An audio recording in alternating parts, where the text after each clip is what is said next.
From Mexico to Honduras to Zanzibar, men harvest the sea using compressed air, though they barely understand the forces at work on their bodies. They simply know the more time they spend underwater, the more money they make, regardless of the risk. In the process of diving for lobster, conch, or sea cucumbers to export to other countries for food, or claiming black coral for jewelry, they have depleted local fisheries.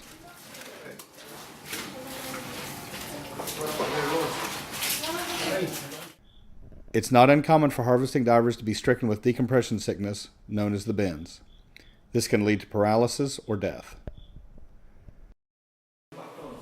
Under the best circumstances, divers are treated in a hyperbaric chamber and recover much of their function and mobility, returning home to dive again.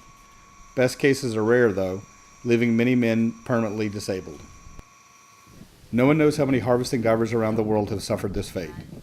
The Association of Handicapped Mosquito Lobster Divers in La Mosquitia, Honduras, has recorded more than 2,000 divers from that country alone living with some level of disability. Billy is a good example of the problem in Honduras.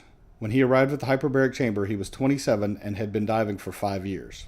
He was paralyzed from the middle of his chest down and was unable to urinate on his own. After cleaning him up, the chamber crew carried Eddie into the chamber for his first treatment.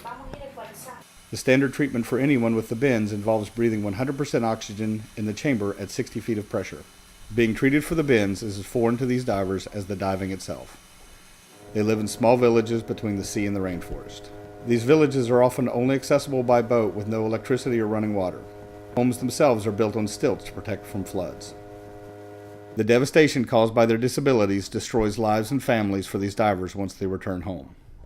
When these divers do live through their injuries, their quality of life is compromised as there is no means for them to work and support themselves. They can't get around to work or play with and teach their children.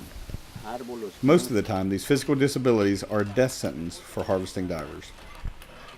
Even if diving for lobster stopped tomorrow, disabled divers are left with nothing to do and no way to provide for their families. Divers Alert Network, through its mission-focused medicine, research, and education departments, is working to find ways to help these divers dive more safely and improve their care when they get injured. By interviewing harvesting divers and studying their dive profiles, we will gain a better understanding of their dive practices.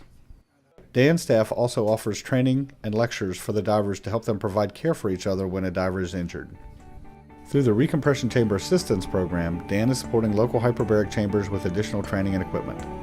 This ensures the best care available while readying these chambers to treat sport divers as well.